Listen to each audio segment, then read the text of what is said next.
Hey everybody, this is Joe with SunPath Solutions. Thank you for coming to our channel and learning more about solar today. If you found us through YouTube, please click on the subscribe button. If you found us on Twitter and some of the other sources, please follow us and click that notification bell if you want to find out when new stuff is coming out. Now today I just wanted to talk to you a little bit about how to pay for a solar system.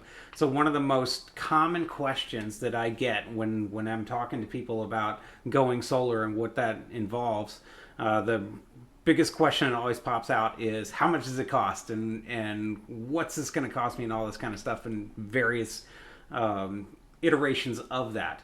And so I just wanted to talk to people today and just help help you guys understand what that really looks like and what you're gonna get involved in doing that. So the first way to go solar and probably the most economical way to go is cash. Okay, not a lot of people have however much money you need to do this. I'm going to do everything today based on, I have a 10 kilowatt system on my house, so that's going to be my example for today. So everything, just assume everything is 10 kilowatts, and I have a 10 kilowatt battery on my system as well, so I'm going to base my pricing and everything on that. So let's just work from there. So number one way is cash.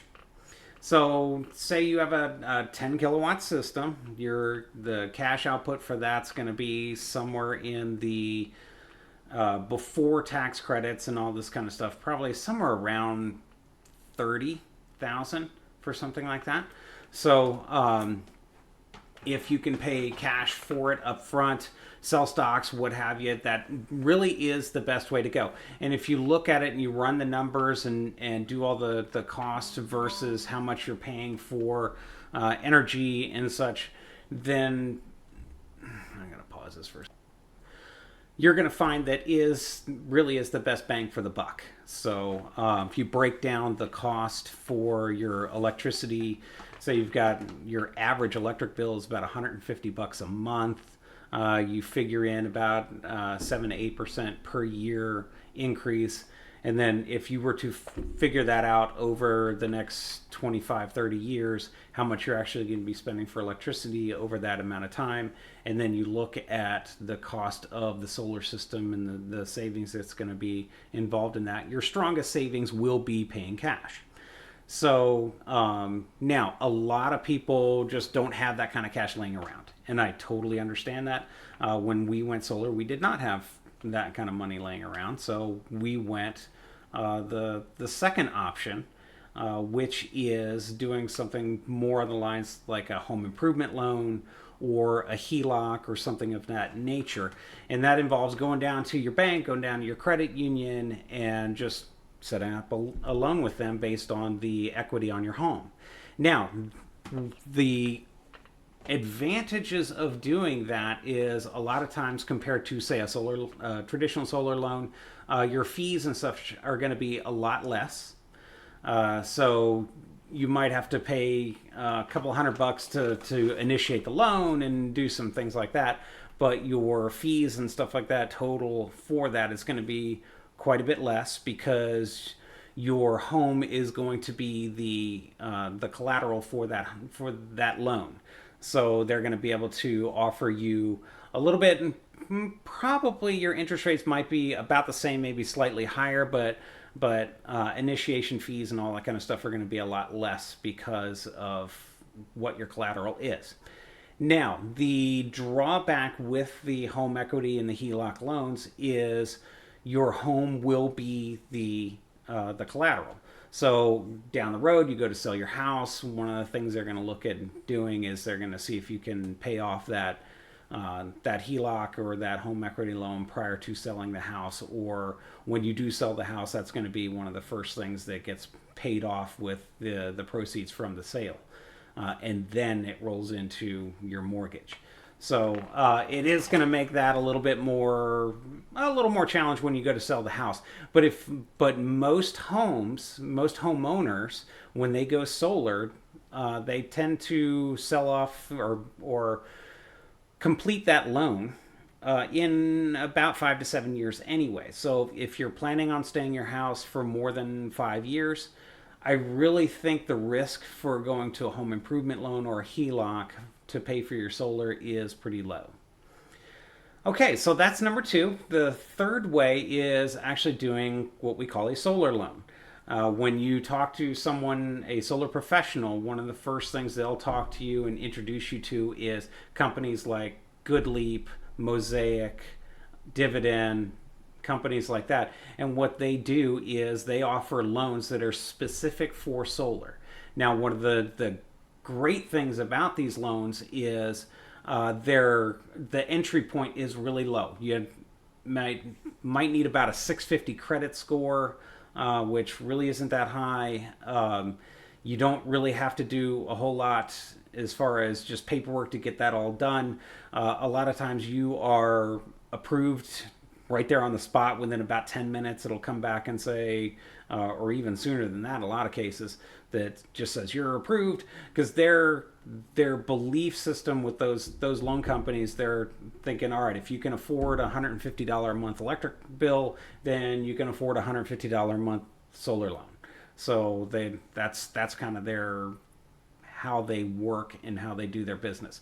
Now, the drawback with that is a solar loan works a lot like a mortgage. So it goes by the whatever the rates are at any given time. So say like right now, a typical solar loan with lower fees is going to be around 8% or so. And then if you want to get like a 399 loan, you certainly can do that, but it's like a mortgage where you're buying down points. And you buy down the rate to whatever it is, and your fees and all that can be, when you get down into the lower interest rate loans, it can be pretty hefty. So I recommend taking a look, working with your solar professional, and find out what options are available there. If you're thinking you're just going to pay off that loan in 3 or 4 years, I would take a higher interest rate loan and go with the lower fees. And then if you're like, hey, I just want the lowest payment possible and I'm just going to stretch this thing out 25, 30 years, then yeah, go with a 399 loan at 25 years. And if you are going to make those minimum payments, and you were going to make those minimum payments anyway, in the long run, it will save you money. And if you do the math over all the next 25 to 30 years, that loan versus just staying with the power company, you're still going to save money. Is it going to be less savings than if you were paying cash? Absolutely. But you will still save money, and it will still be worth it. And then number 4, the last thing I wanted to talk about is the lease programs. Okay, in the state I live in, North Carolina, leasing is actually something new. We just started doing that a couple of months ago, actually, probably about 6 months ago, that actually started becoming available. And it's becoming very popular in a lot of states right now.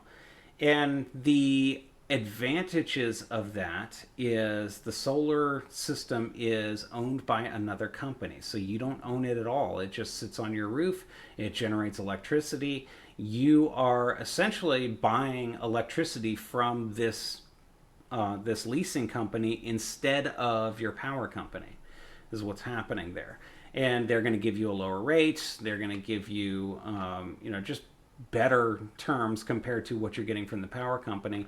And it stabilizes a lot of your payments. So now, instead of in the springtime, your electric bill is $60 a month, and then come summer it goes up to $300, and then in the fall it goes back to $75, and then in the winter it goes up to $120 or something, and it's up and down, up and down.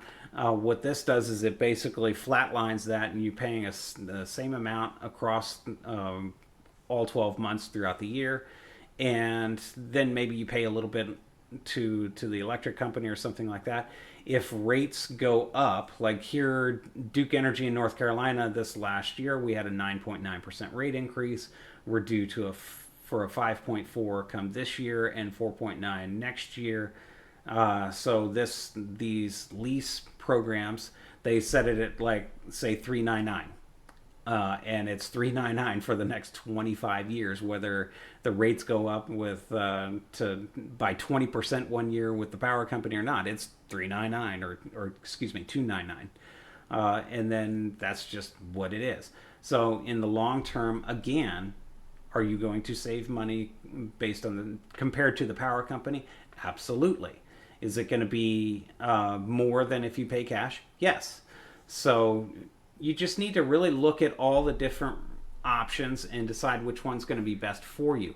One of the advantages, the clear advantages on the lease programs, is maintenance. You don't have to do anything. So if the system breaks, anything happens there, I and that covers you're going to have a warranty with everything, whether you purchase or you lease it. But a lot of times there's things that will happen to a solar system that aren't covered under warranty. So if you don't own that system, then who cares? Birds nest up underneath there and tear up the wires, and it knocks out the system. Call the leasing company. They just come and fix it. It's theirs, not yours. So let them deal with it. And they are motivated to move quickly to get that done, because if the system's not generating electricity, and you're now having to go back and buy electricity from the power company, they're going to have to compensate you for that, and for you having to do that. So they will move quickly to get those things fixed. And then, yeah, after the 25 years or something like that, the system is done, the lease is done, and you can either just buy it from them for pennies on the dollar, or you can just tell them, hey, come and take this away. And it's a 25-year-old system. Let's just get rid of it and get a fresh one. And 25 years from now, it's just panels are going to be stronger than they are now. They're going to be more efficient, so why not? So, but you have that option to do whatever you'd like to do. So I hope this really helped. I mean, I just wanted to help you folks really understand what are the different options out there, and help you to realize that there is a lot of things that you that are available to you to go solar, and it's not just one size fits all. Talk to your solar professional, see what options are available. Ask a lot of questions, and if you don't have a solar professional that you're working with, please give us a call. We're SunPath Solutions. Go to www.sunpathsolution.com. Give us a call, 919-389-8284. We're happy to talk to you, answer any questions for you, and see if we can help you go solar.